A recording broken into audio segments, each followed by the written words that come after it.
The Japanese code of the samurai, known as Bushido, emphasizes loyalty, honor, respect, and politeness. Musashi Miyamoto, a prominent philosopher of Bushido, is studied in business schools along with Sun Tzu and his art of war. This code requires individuals to prioritize loyalty and honor over their own well-being, a mindset adopted by kamikaze pilots in World War II and many modern businessmen. Soga Tokumun was panting, blood dripping from his fist into a growing pool at his feet. He held his sword loosely and low, staring at Goromaru. Behind Tokumun lay the slashed and mutilated corpses of 10 samurai. Tokumun had moved with such speed that the shogun's retainers had fallen like the easily dispatched henchmen of a computer game. But now Tokumun stood before Goromaru, lord of the samurai, who was known across all of Japan for being huge, strong, and undefeated with the sword. Tokumun gathered his breath and raised his sword. Goromaru smiled.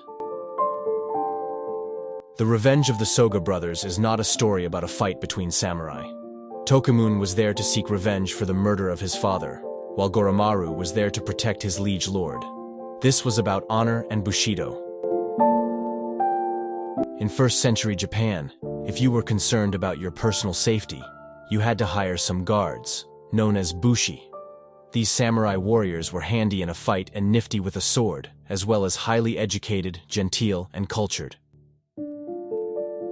The bushi soon found themselves more and more in government, becoming Japan's ruling class from the 12th century.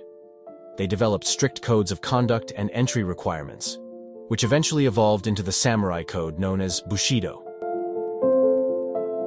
Bushido celebrates and nurtures virtues such as courage, loyalty, honor, honesty, justice, and politeness. It is about honing both your mind and your sword arm, including horsemanship, archery, poetry, and the art of conversation. One of the key elements of Bushido philosophy is preparedness, and one of the best-known Bushido philosophers was Musashi Miyamoto, a swordsman and martial artist of legendary skill. His great work, The Book of Five Rings, is still taught in business schools and life coaching sessions for what it teaches about how to succeed. Another central element to Bushido is seeing your own death not as the ultimate evil but sometimes as a necessary one.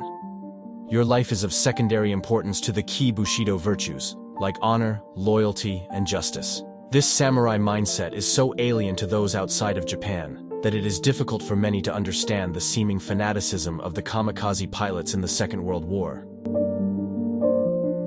Less suicidal, but no less alien to many non-natives, is the idea of corporate Bushido found in modern Japan's business culture.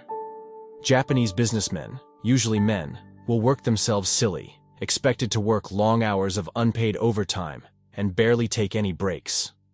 All this stems from Bushido.